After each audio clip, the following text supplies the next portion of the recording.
Well, joining us now, White House Council of Economic Advisors member Jared Bernstein. Welcome back to Fox News Sunday. Thanks for inviting me. Great to see you again. You too. Okay, let's start here. The headline in the Wall Street Journal this morning says economists are putting the probability of a recession in the next 12 months at 63%. That's up from 49% in July's survey. Soft landing will likely remain a mythical outcome. Over the New York Times, they say it's not going well. Underlying inflation trends are headed in the wrong direction. Now, September numbers were worse than forecast. August and September were helped a little bit by gas prices going down. Right. They seem to be moving in the wrong direction right now. Is it time to admit the massive federal spending under this administration is not only not helping Americans, it may be hurting them? Well, let's start right there, Shannon. I think it's really important to get this number 1.4 trillion into this discussion right now. That's the amount of deficit reduction in fiscal year 22, okay? That comes on top of about 350 billion in deficit reduction in the year before that. But as we've talked about, that comes off of massive COVID spending. Well, actually, part of it is an unwinding of COVID spending. You're right about that. But in percent terms, the bigger contributor to that decline in deficit spending is receipts, receipts coming into the Treasury, and that's because of how strong the economy has been. And that also gets to the question you just raised and this issue of recession. We have an unemployment rate that's 3.5%. Okay, there is no recession that would prevail with that kind of an unemployment rate. We're obviously adding hundreds of thousands of jobs per month. We have consumers who still have pretty strong balance sheets. We have job vacancies that are quite elevated. So there's a lot of tailwinds in this economy, a lot of strength.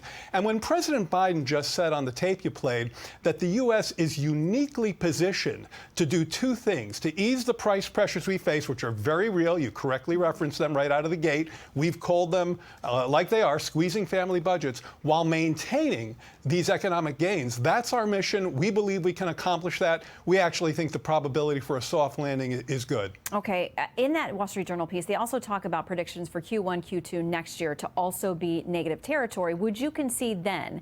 Because a lot of people do use the definition, 2 bad quarters, negative action equals a recession. You're saying we're not there right now. But correct. But if we went through continued negative quarters through the first half of 23, would you then admit we're in a recession?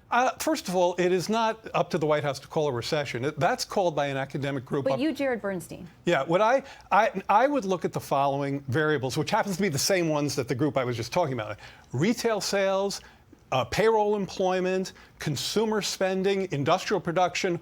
All of those have not been flashing red. All of those are not in recessionary territory. Now, if you're asking me to look around a corner and say where the economy is going to be, I got to tell you that everybody's crystal ball is a bit cracked right now. And yes. I think the uncertainty out there makes it tough. But let's talk about energy, which is so key here, okay? You just mentioned it yourself.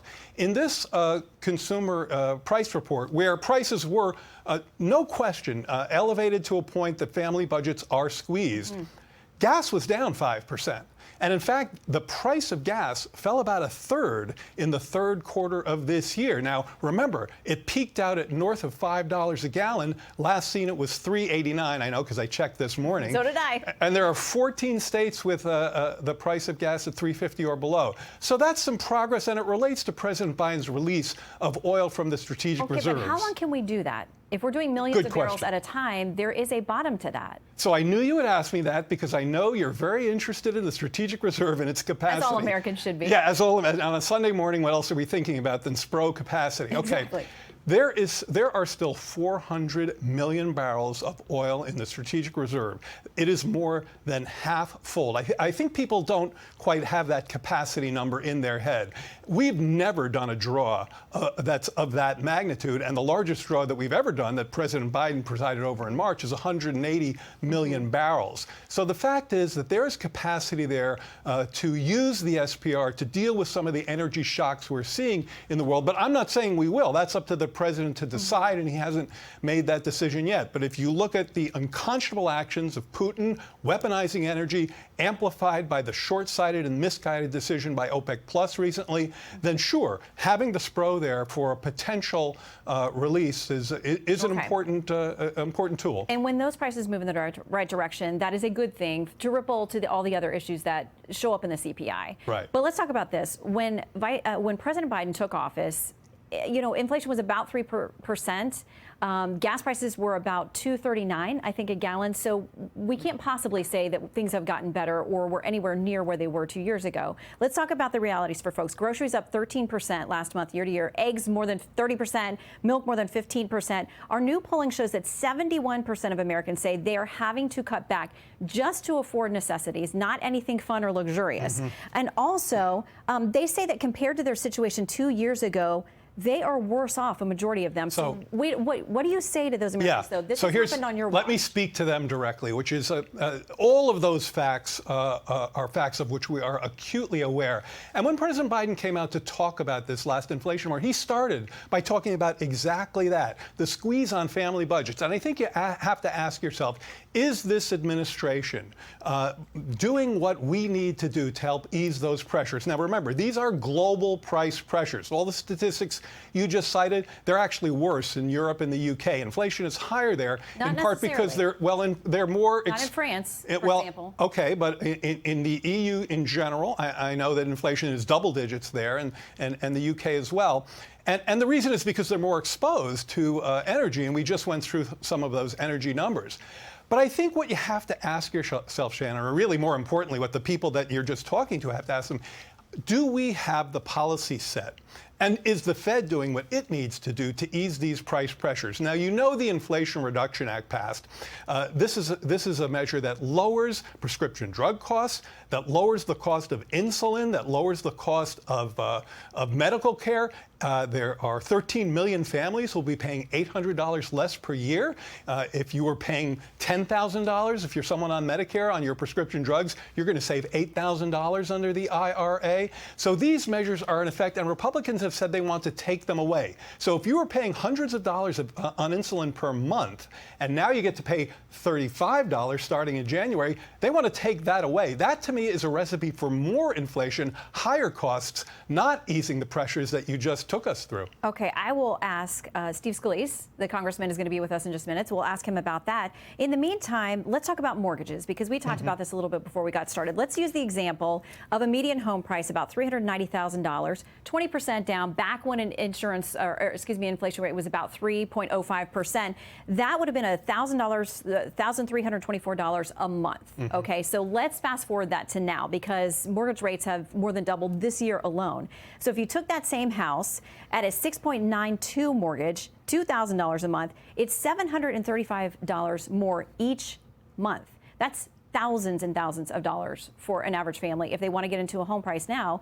The Fed is expected to hike rates November, December. We'll see how far that goes on. But the Fed chair has actually said there will be some pain. Those are his words with these hikes. How painful is it going to get?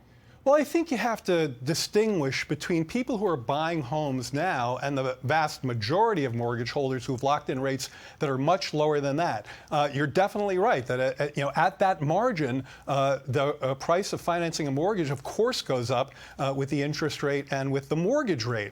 But again, I think that this gets to the question of, are we implementing, and by we I mean not just the federal government, but in this case the Federal Reserve as well, are we implementing the necessary policies to ease inflationary pressures? I would say the answer is unequivocally yes. Now, we're not going to get into the Fed's knitting because we respect an independent Federal Reserve, but the president has very much approved of their rate hiking campaign because they're the first and foremost inflation fighter. Now, one of the first sectors that experiences the impact of these rate hikes is housing, and the housing sector is cooling. Now, that doesn't find its way into the price index for a while. It comes in with a lag. But if you look at rents have come down significantly. They're still highly elevated in terms of their year-over-year change, but they've come down 4 or 5 percentage points. That's going to take a while to feed into the CPI, but it is moving in the right direction.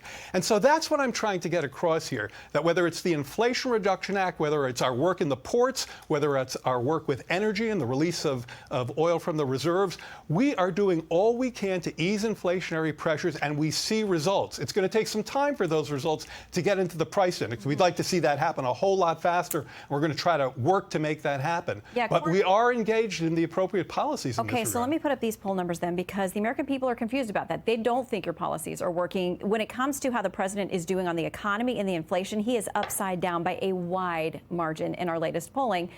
So why aren't they getting the message? I mean, clearly people don't feel like any of this is working for them yet at home.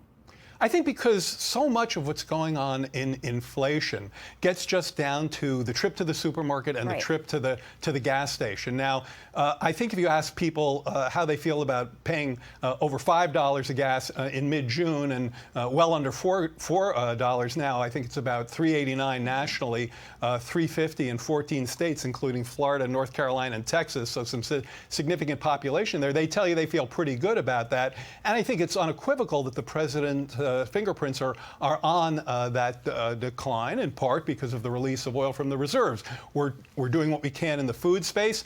I think that another answer to your question, Shannon, is that some of what happens is getting back to normal, which consumers don't always recognize. So shelves are now stocked basically as they were pre-pandemic. People don't see containers going in and out of ports, but in fact, the throughput of containers getting through ports is back to where it was. In fact, it's ahead of where it was pre-pandemic. But back to normal, like $2.39 a gallon for gas. Are we going to get back to that normal? I'm sorry. $2.39 a gallon? Yeah, I don't. When the president took office? Certainly don't. It's very hard to look around the corner and see where gas prices are going that far ahead. As I've noted, they've come down significantly. Most recently, they've started ticking back down again, just a few cents in the past few days, and that has to do with refineries coming online in the Midwest and in California. I think the key story there is this administration doing as much as we can to help increase the energy supply? And I think the answer is unequivocally yes. I don't know, because a lot of folks would say if you're not, helping with permitting and drilling and encouraging domestic production, you're not doing everything. So let me read you a headline I just saw. This is from the Sierra Club the other day, just an article that just came out. For all of its good, the new climate legislation also mandates oil and gas drilling on public land. So that's the Sierra Club complaining about aspects of the Inflation Reduction Act that open up new lands for leasing. Now, the Inflation Reduction Act also invests $370 billion in hastening this very urgent transition to clean energy. So this is a walk and chew gum moment. I don't think that anyone can, based on the facts, accuse this administration of not fulfilling both of those obligations right now. A lot of refiners say they're having trouble managing the threat they took from this administration during the campaign that we're going to get rid of fossil fuel, tooling up for green and now trying to tool back. Well, wait a second, Shannon. We have American oil producers about to produce next year a record number of barrels per day. So we have a highly productive system in that regard. We're the largest oil producer in the land, and natural gas. In the world. Natural gas. We're also way far ahead of competitors in that regard. So I think whether it's permitting or whether it's American oil production, that's just a red herring. We're doing a lot there. We're producing a lot of energy. I think the key thing that we need to learn from this lesson, and it's a geopolitical lesson, is that we need to do both. We need to make sure we're helping consumers at the pump today while we urgently transition to clean energy. Okay. Jared Bernstein, it is always great to have you in with us for a discussion on Sunday. Thank you for coming in. My pleasure. Thank you, Shannon. I'm Steve Ducey. I'm Brian Kilmeade. And I'm Ainsley Earhart. And click here to subscribe to the Fox News YouTube page to catch our hottest interviews and most compelling analysis.